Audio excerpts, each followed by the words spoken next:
Hello मेरे प्यारे दोस्तों, आपका हार्दिक स्वागत है हमारी यूट्यूब चैनल पर। आज हम बात करने जा रहे हैं 23 नवंबर 2024 की कुछ महत्वपूर्ण क्वेश्चंस है। हम आज की सीरीज के अंदर 10 क्वेश्चंस लाए हैं।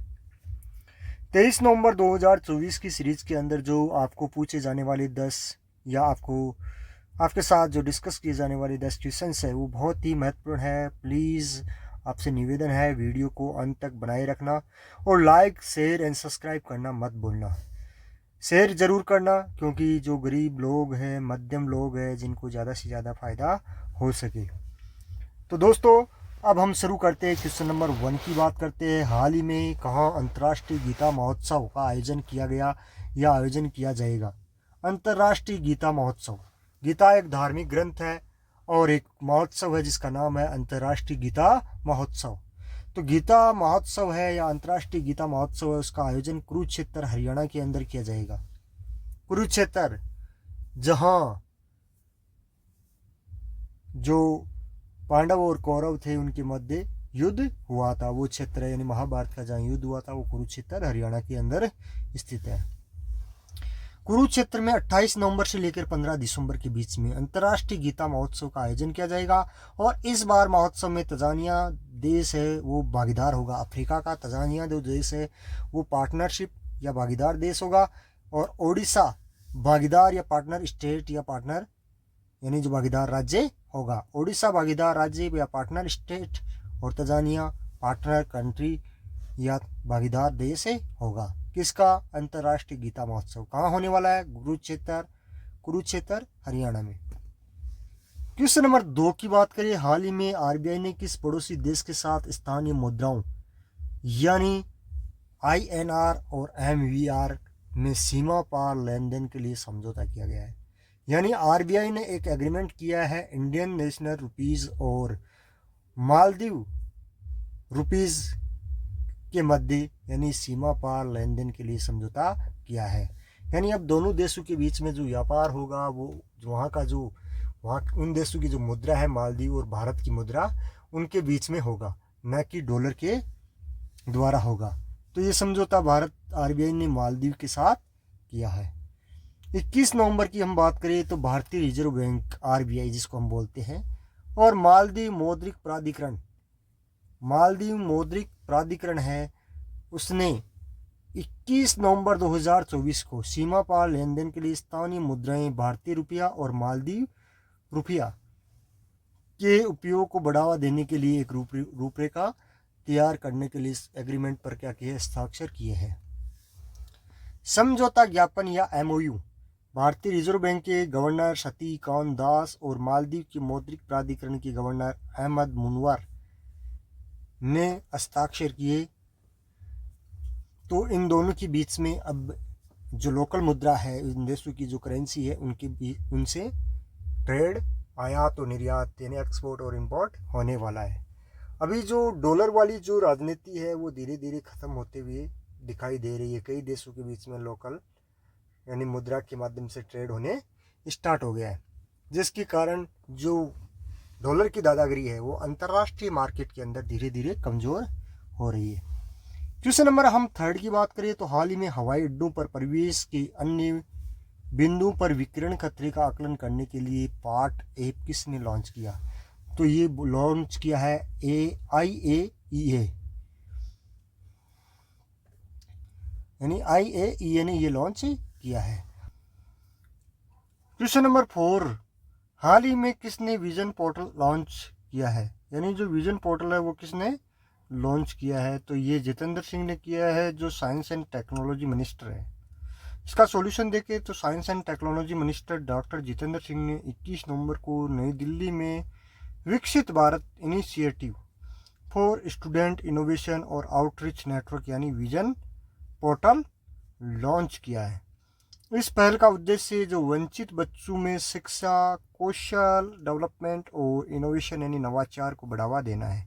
जो वंचित बच्चे हैं उनमें शिक्षा, कौशल यानी स्किल और इनोवेशन यानी नवाचार को बढ़ावा देना है।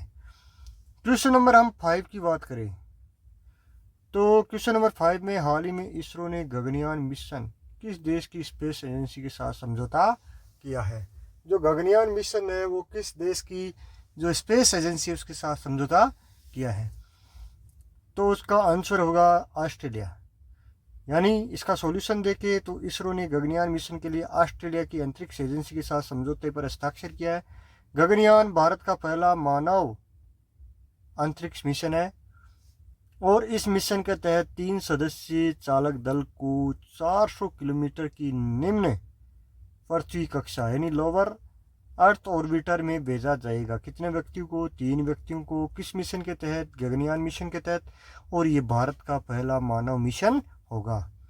इस मिशन के प्रमुख बिंदुओं पर हम चर्चा करें तो इस मिशन में 3 अंतरिक्ष मिशन होंगे जिसमें 2 मानव रहित होंगे और 1 होगा मानव मिशन। यानी मानव युक्त मिशन में एक महिला सहित 3 भारतीय अंतरिक्ष यात्री को भेजा जाएगा। यानी एक महिला और 2 पुरुषों को इस मिशन के तहत भेजा जाएगा। इस मिशन को इसरो के भू स्थिर उपग्रह प्रक्षेपण यान जो मार्क 3 है यानी GSLV Mk3 के द्वारा लॉन्च किया जाएगा गगनयान मिशन को। और इस मिशन की सफलता से भारत अंतरिक्ष उड़ान क्षमता वाले देशों में जैसे अमेरिका, रूस, चीन के समूह में इंक्लूड हो जाएगा और भारत चौथा देश होगा जो अंतरिक्ष में मानव को भेजने वाला देश होगा। अब हम बात करें नेक्स्ट क्वेश्चन की, क्वेश्चन नंबर 6 की। नेक्स्ट क्वेश्चन है 6। हाल ही में अमूर फाल्कन या अमूर बाज उत्सव हर्षोल्लास के साथ कहाँ मनाया गया? यानी ये मनाया गया मणिपुर के अंदर। वैसे अरुणाचल प्रदेश जो अमूर बाज है या अमूर फाल्कन है जो मध्य एशियाई देश है, मंगोलिया जो आपका सोवियत रूस है वहाँ से आने वाला ये पक्षी है जिसकी शरणास्थली की हम बात करें तो अरुणाचल प्रदेश जो हमारे पूर्वोत्तर राज्य है, मणिपुर, त्रिपुरा उन क्षेत्रों के अंदर है जो लास्ट में घूमता हुआ अफ्रीका तक जाता है। इस पक्षी को यानी सुरक्षित या संरक्षण करने और इसकी याद के अंदर ये अमूर फाल्कन फेस्टिवल मनाया जाता है जो अब की बार मणिपुर में मनाया गया। और इसका सॉल्यूशन देखिए, अमूर बाज उत्सव मणिपुर की तमेंगलोंग जिले में आयोजित किया जाने वाला एक वार्षिक उत्सव है और इसका आयोजन मणिपुर वन विभाग करता है। इस उत्सव का मकसद दुनिया के सबसे लंबे समय तक उड़ने वाले और सबसे लंबी दूरी तक उड़ने वाले प्रवासी पक्षी अमूर फाल्कन या अमूर बाज के बारे में जागरूकता बढ़ाना और उनकी सुरक्षा और संरक्षण करना है। अमूर फाल्कन फेस्टिवल का 9वां संस्करण नवंबर 2024 में मणिपुर के तमेंगलोंग जिले में आयोजित किया गया। दुनिया में सबसे लंबे समय तक उड़ने वाले प्रवासी पक्षी अमूर फाल्कन के संरक्षण के बारे में जागरूकता फैलाने के लिए महोत्सव का आयोजन 2015 से किया जा रहा है। अमूर फाल्कन के बारे में कुछ और बातें। अमूर फाल्कन बाज परिवार का एक छोटा शिकारी पक्षी है। यह रूस, चीन प्रजनन स्थलों से दक्षिणी अफ्रीका में सर्दियों के लिए प्रवास करता है। तो ये जैसे ही चीन से निकलता है तो ये बीच में हमारी मणिपुर में या अरुणाचल प्रदेश में रुकता है और फिर ये आगे अफ्रीका तक जाता है और अफ्रीका कॉन्टिनेंट के बाद में ये वापस मणिपुर होते हुए चाइना पहुंच जाता है। तो अक्टूबर से दिसंबर के बीच इस प्रवास के दौरान अमूर बाज नागालैंड, मणिपुर, पूर्वोत्तर भारत और बांग्लादेश से गुजरते हैं। प्रजनन स्थलों की ओर वापसी के दौरान अमूर बाजू का प्रवास ज़्यादा तेज और विस्तृत होता है। वर्ष 2016 में मणिपुर में अमूर बाजू के प्रवास मार्गों पर नज़र रखने के लिए रेडियो ट्रांसमीटर टैग लगाया गया जो इनका आने का समय, जाने का समय इनका पता कर सके और इनकी संख्या है, इनकी गति है, उनका पता लगाया जा सके। आगे हम बात करें क्वेश्चन नंबर 7 की। तो हाल ही में ब्राज़ील में आधिकारिक तौर पर G20 की अध्यक्षता किस देश को सौंप दी है? तो ब्राज़ील ने आधिकारिक तौर पर G20 की अध्यक्षता दक्षिणी अफ्रीका महाद्वीप को या दक्षिणी अफ्रीका देश को सौंप दी है जो अफ्रीका महाद्वीप में स्थित है। अफ्रीका महाद्वीप में स्थित दक्षिणी अफ्रीका को ये अफ्रीका महाद्वीप का पहला देश होगा जो G20 की अध्यक्षता 2025 के अंदर करने वाला है। सॉल्यूशन देखें तो ब्राज़ील ने आधिकारिक तौर पर G20 की अध्यक्षता दक्षिणी अफ्रीका को सौंप दी है।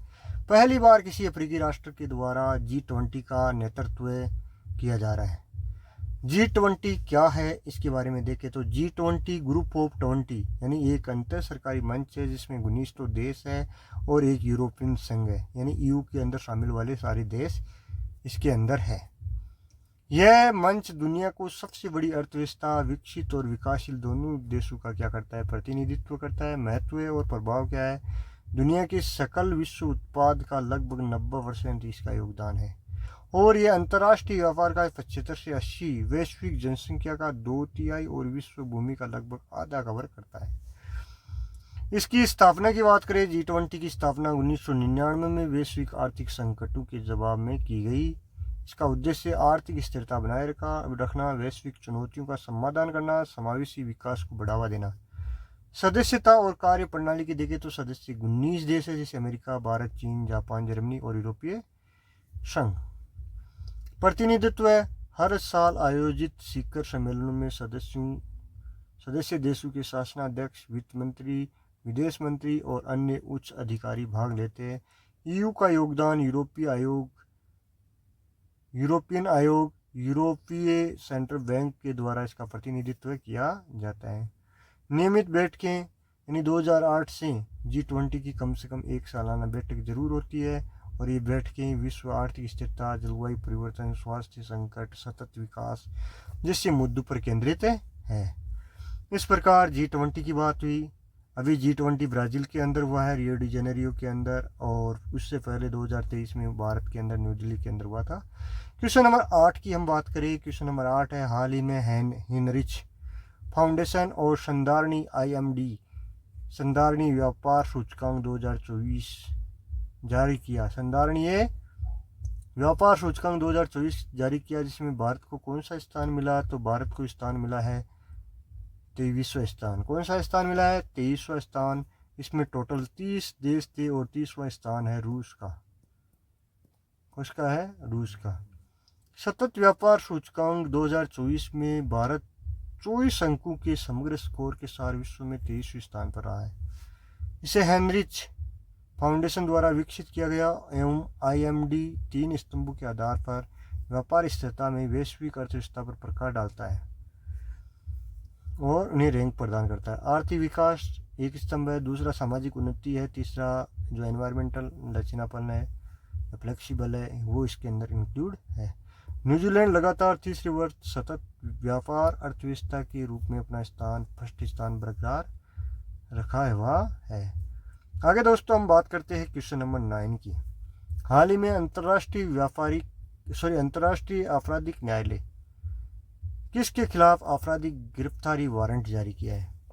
तो जो आपराधिक न्यायालय है उसका, जो अंतर्राष्ट्रीय आपराधिक न्यायालय है, उसकी स्थापना लगभग 2003 के अंदर होती है और ये अभी 2024 के अंदर गिरफ्तारी वारंट जारी किया गया है बेंजामिन नेतन्याहू जो इजराइल के राष्ट्रपति है उनके खिलाफ, और योवाव गैलेंट जो पूर्व विदेश मंत्री, जो रक्षा मंत्री है इजराइल के, उनके खिलाफ, और इब्राहिम अल मशरी जो इसके फिलिस्तीन के अंदर जो आपका गाजा है, गाजा के प्रवक्ता या गाजा के रहने वाले, उनके खिलाफ यानी उपरोक्त सभी के खिलाफ आपराधिक गिरफ्तारी वारंट जारी किया गया है। 2023 की हम बात करें तो 2023 के अंदर इसी न्यायालय के द्वारा रूस के जो राष्ट्रपति है, रूस के राष्ट्रपति पुतिन के खिलाफ जारी किया गया था गिरफ्तारी वारंट, लेकिन रूस उसका मेंबर ही नहीं था, इसलिए वो जो गिरफ्तारी वारंट है वो असफल रहा। यानी इसकी बातें हैं रूस के द्वारा मानी नहीं जाती है।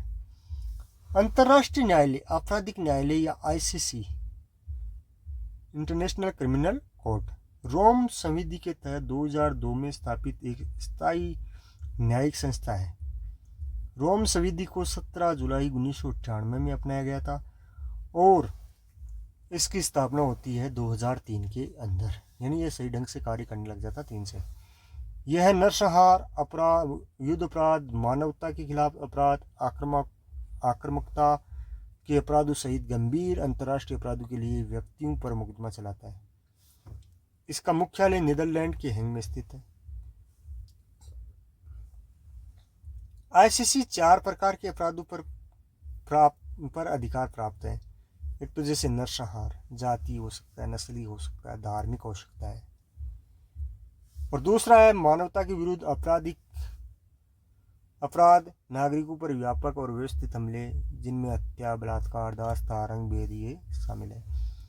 युद्ध अपराध जिनेवा कन्वेंशन का गंभीर उल्लंघन है, जिसे नागरिकों को निशाना बनाना, बाल सैनिकों का उपयोग करना, अस्पतालों और सांस्कृतिक स्थलों पर हमला करना, ये युद्ध अपराध के अंदर आता है। आक्रामकता यानी आक्रामकता के अपराध एक राज्य द्वारा दूसरे राज्य के विरुद्ध सशस्त्र हमला जिसकी संप्रभुता स्वतंत्रता खतरे में हो, तो उन देशों के जो मुखिया है उनके खिलाफ ये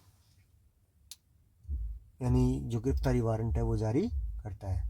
क्वेश्चन नंबर हम 10 की बात करें तो क्वेश्चन नंबर 10 है S&P रिसर्च के अनुसार दुनिया के सबसे 100 प्रदूषित शहरों में भारत के कितने शहर शामिल है। तो भारत के 39 शहर शामिल है 100 प्रदूषित शहरों में से, जिनमें 39 शहर है और चीन के 30 शहर है और 9 है बांग्लादेश के, 5 है पाकिस्तान के। हाल ही में S&P ग्लोबल मोबिलिटी द्वारा एक वेब प्रस्तुति में एक इंडेक्स जारी किया गया जिनमें 39 भारतीय शहरों को दुनिया के 100 सबसे अधिक प्रदूषित शहरों में शामिल किया गया। चीन के इसमें 30 शहर और पाकिस्तान तीसरे स्थान पर है 9 शहरों के साथ, जहां 9 शहर प्रदूषित शहर के अंदर आते हैं। इसके बाद बांग्लादेश है, उसके 5 शहर और नेपाल के 2 शहर इनके अंदर इंक्लूड है। और सबसे प्रदूषित राजधानी के रूप में भारत की जो नई दिल्ली है उसको प्रदूषित राजधानी घोषित किया गया है, जहां जो एयर क्वालिटी इंडेक्स है वो 500 से ज़्यादा है। इस प्रकार मेरे दोस्तों आपका बहुत बहुत धन्यवाद। जय हिंद, जय भारत मेरे प्रिय साथी।